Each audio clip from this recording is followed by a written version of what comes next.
Good morning, guys. Welcome back to the channel. KG is back, and we're unfortunately talking transfers today or this morning, as we did late last night. And listen, shout out to everyone that joined me on the live. Look, it was after midnight, and quite a few people were around for that, and I appreciate that. But I hope some people got some sleep, judging by the comments. Some people didn't sleep.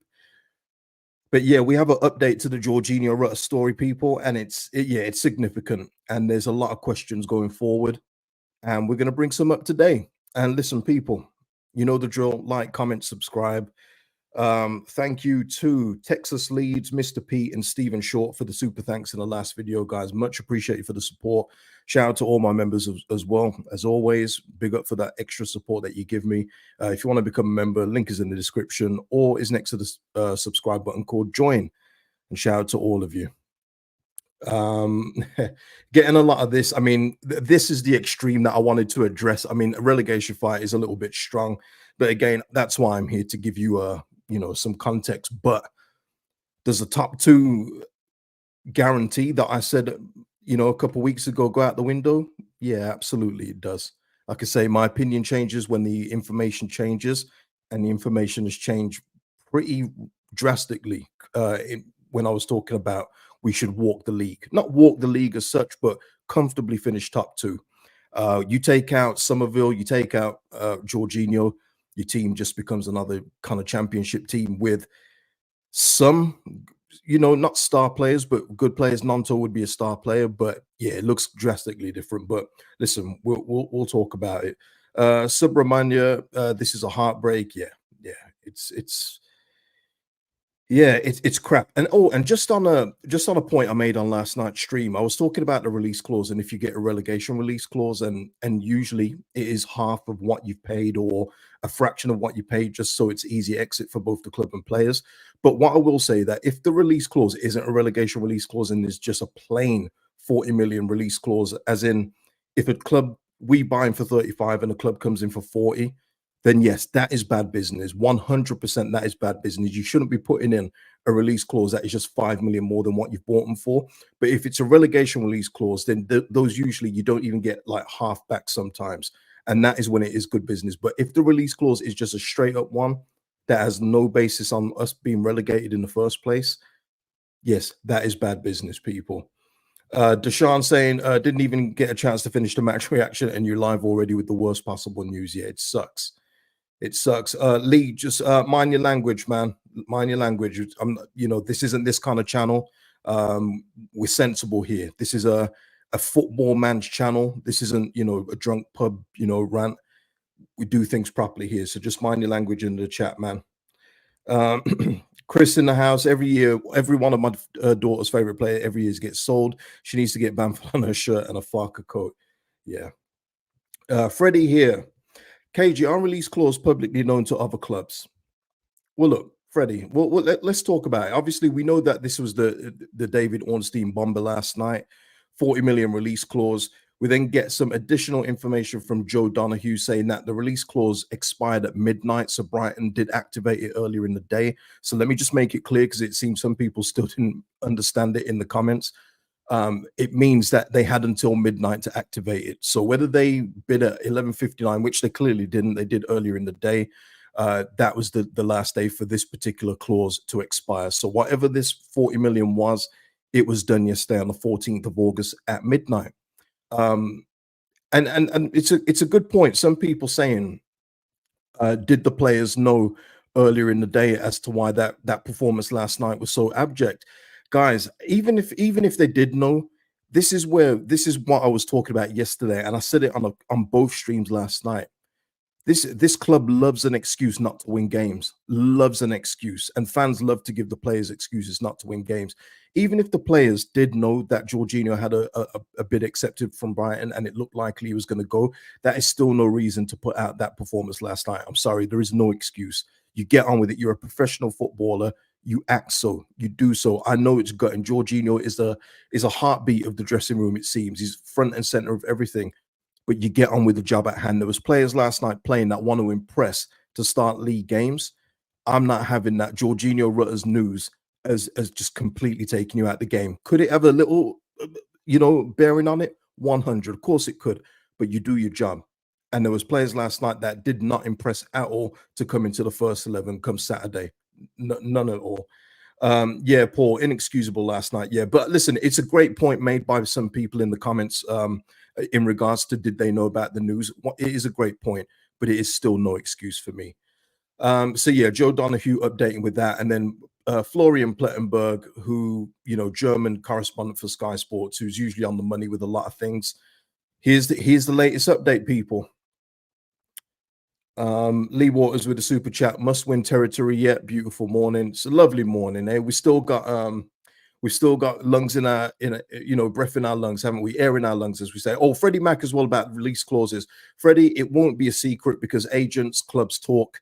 So it's not like a public thing. But if a club wants to know about a particular player, they will speak to the agent. And no, it's not tapping up because Leeds United will also do it to other clubs as well in regards to find out information about that player. So if you think that's tapping up, then Leeds United have also tapped up. That's why you never hear about tapping up anymore, because it's just a practice now. So if a club wants to know about a particular player, they'll go to the agent and go, hey, does Georginio have any kind of clause in his contract that we need to know about, or that we should know about?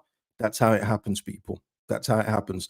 Or sometimes the clubs can communicate with each other and they'll find out that way, which is probably why Brighton, first of all, bid 25 and then 30, and then tried to get close to it. But yeah, it happens all the time, people. So please, don't cry about that.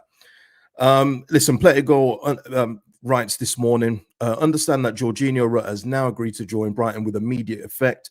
The 22-year-old versatile striker from Leeds, strongly wanted by Brighton bosses, Fabio Herzler. Verbal agreement is now done. Details to be clarified today. Medical could follow in the next 72 hours. Brighton will activate 40 million release clause as per David Ornstein and confirmed. Now the player's decision has been made. And listen, we was here last night, wasn't we, man? I should say earlier this morning, people. We was here saying, God, we hope there's something that Georgie will stay, or that's all it was. The realistic in everyone should know that this is Premier League football. It's a great opportunity for Georginio. He deserves to play at a higher level.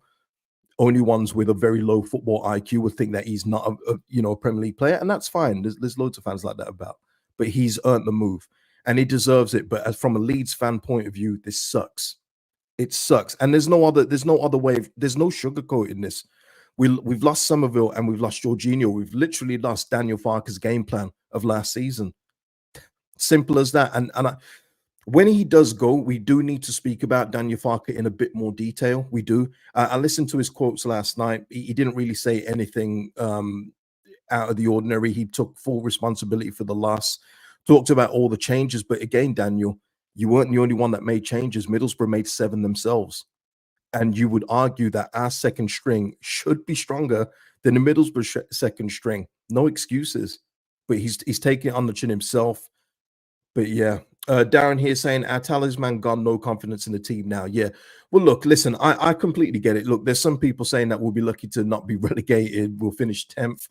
I'm not going to go that far. But when we're talking an automatic top 2, as I was speaking about before, with such confidence and with such chest, as my beautiful chest would say, then no, I can't say that anymore. See, and this is the beauty of me, and probably the flaw I've got is that I go with the latest information. I go with what I see, and that doesn't do me a service at times. But I've got to say it doesn't look good. Let me just switch to this old depth thing that I did before. Look how different it looks. I mean, Melier Darlow, I mean, bloody hell. We're still a fullback short. Ampadu Gruev, it would be nice if one of the two played, but we've seen with Farke, he's still playing the double, even though Gruev has been given a license to go forward. Rothwell in the center, Aronson Crew as well in the tuck. But now look at the depth up front. How different does this look up front now? So you've got Nonto, forget Rutter, just pretend his name isn't there. I haven't changed it, but look how different it looks. Nonto, James, that's still good at this level. Peru, Joseph, but then look at the backups, and even Gelhardt yesterday. And I don't put that on Gelhardt yesterday. I'm not putting that on Gelhardt. He's not a wide right player, and that's on Farke yet again. Absolutely on Farke yet again.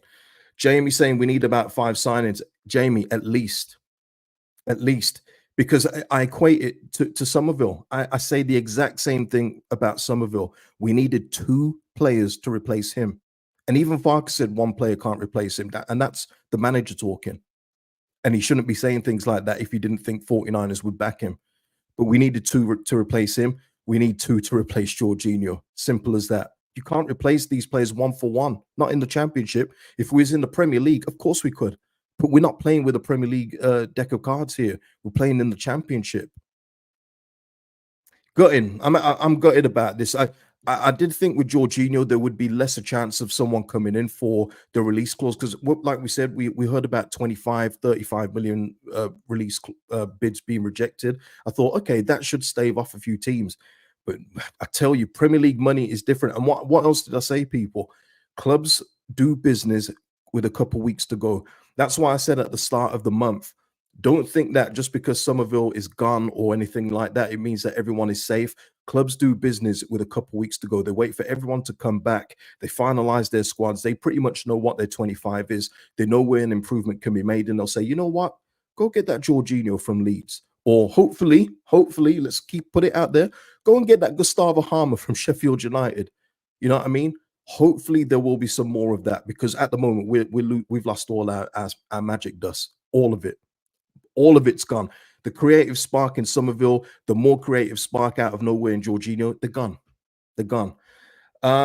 Jamie here also follows on sick of lies by owners. Well, again, this is what we say about going with the latest information. Now, Brownie earlier sparked me on social media to go back to the Archie Gray um sale, right? And shout out to Brownie every time, man. Love that guy. Good heart, man. Good hearted guy. But this is what we said when we sold Archie Gray. And this was the 2nd of July. Second of July, people. Whilst we understand that supporters will be hugely disappointed to lose such a homegrown talent and a family name so synonymous with Leeds United, the move improves the club's chance to compete for automatic promotion next season by increasing our ability to build a competitive squad within the league's financial control regulations. And Jaden Bogle aside, I haven't seen that.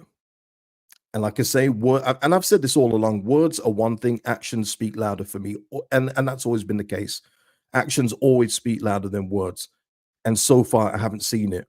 Now, listen, they could pull this back, go get Schmadix, go get some unknown wingers that will, some of you guys keep talking about Whitaker. That doesn't do it for me. I would much prefer him to go abroad, go get a gem, an unearthed gem somewhere that will just, no one knows about, but then just comes in and kicks ass. I would much prefer that. But Schmadix would be a great start, but there's a lot more to do. We need another fullback, people. And listen, even with Byram yesterday, talking about Byram, and look, he wasn't the only one last night, but he was bad last night. And if he's going to come in when Bogle needs a rest and play like that, look, he got caught at pitch one time. And when he was running back, Roden had to cut across because he knew Byram wasn't going to get back. So Byram then ran infield to the centre back position because it was the closest position to him. That's worrying for me. That is very worrying. So, yeah. Yeah, Pete saying it's not lies but non-truths. Yeah. Listen, the 49ers have done a lot of things good, but the transfer window so far has been bad. And this is what I'm saying. Everything has context. It's not just as plain as when I get comments on my platforms or in messages, it's not just as plain as some people make it out. Like in isolation now, if you're adding look, hey, if you're adding Rothwell, Bogle, the permanent signing of Rodon into what we had, those are good supplementary pieces in order to make your squad better. It rounds out your squad a lot better. But you take out Somerville, not potentially Nanto, but now Jorginho out, and you add those pieces. It's like, okay, where's the rest of it? You cannot just go with that. It's completely different, and that's what will obviously skew the transfer rate at the end of the window. Um,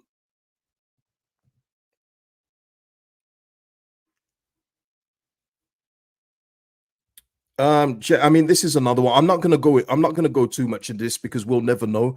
What I will say is that yes, the 49ers were involved in Georginio coming to the club. Now, did they have a hand in negotiations? You and I will not know that. So no one will know that. That's all guesswork. So I'm not going to do that. But yes, they were big on the sign off because they had to. They were approving a 35 million asset being bought. So of course, a prospective buyer is going to sign off on that. Sheffield United right now are doing a takeover. I'm sure it's almost complete, but they will have ran all these deals by the new prospective owners. Doesn't mean that the owners have had a hand in the contract negotiations. So yes, again, it suits a lot of the Leeds United fan base to put the blame on these guys and everything else like that. But until we know for sure, I'm gonna just stay out of it. But I'm just saying that's how it works in terms of if you're buying an expensive asset or selling one, you do have to run it by the 49ers because the 49ers, by the way, had a hand in Jack Harrison staying when Radrizzani was within his rights and his right mind to sell him for 25 million to Leicester. He should have done it, but the 49ers did have a hand in keeping him because they were the next buyers. So there might be something like that, but whether they had control of the contracts, that's a completely different matter, people. Um, so yeah, I mean, I'm not sure about you, Alec. I'm going to give you a couple more comments, Alec, but I think you may be a troll. So be careful with what you're saying coming up because I feel like I might have to remove you. Um, okay, Jamie, just following on. Feels like I'm just talking to you, Jamie, man. You got a mic. You want to come on the stream, man. But no, Jamie, just following up. No, that's fair. But I think it's justified to hold them against their word, especially with what they said in the Grey deal. Yeah, exactly, Jamie. I'm with you 100% with that. You can't tell me what we're reading on the screen here and then not add to it sufficiently. You can't. There is time, people, but the time is running out as well, by the way, to get real, proper deals done. Look, Blackburn haven't had an offer suitable for Schmadix yet. Please slap the money down and go get him. Please. Um what's someone saying in the chat here? Yeah, Render saying here, thing is now, KG, no matter what, these owners need to put their hand in the pocket, prove it to us fans they mean business. 100% Render, 100%. We can keep hearing about, PSR and the PNS rules, but we've literally, after the sale of Rutter, everyone, we'd have raked in the most money in Europe in terms of player sales. And listen, I know that we have a legacy, um, you know, in terms of money owed. It was 72 million in the summer of the 170 or 190 million owed from previous deals. But in order to solve the future, you've got to invest in it. So yeah. Yeah, listen, well, Calvin Phillips, I mean, yeah, he's going to Ipswich, but that's not really news for us, is it? It's not really news for us. Andrew saying, if we get 5 or 6 in KG, it's late. And do we trust Farker to knit these together quickly? Yeah, I mean, listen. Yeah, the Farker conversation is something that we will need to speak about. He's very reliant on individuals, and if you're not replacing these individuals with like talent, it's tough for him. And I'm already going into the next couple games thinking, does he outthink Carlos Corberan? I don't think so. And I'm not even a big Carlos Corberan fan. I don't rate him like you guys do. But does he even outthink Danny Roll? I don't know. And excuse if you can hear banging. I've got new neighbors next door, so just forgive me for that. If you catch that on mic.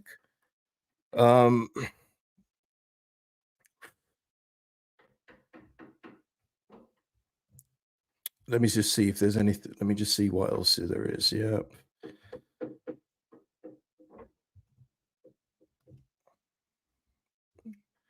Just looking up for more information, people. While I'm doing that, if you haven't already, please hit the like on the button.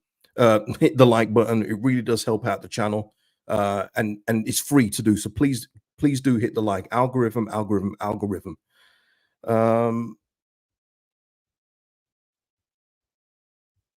Yeah, nothing else is coming out. Just seeing if I can see any updates while I'm here. I'm sure there'll be something else later, and hopefully there's some incomings to talk about, man. This is very, very depressing, gotta say. Gotta say. Yeah, Carlos, I know. The song of us falling apart was never so true. Yeah, it's ringing in my ears. And listen, you know what's still ringing in my ears, people?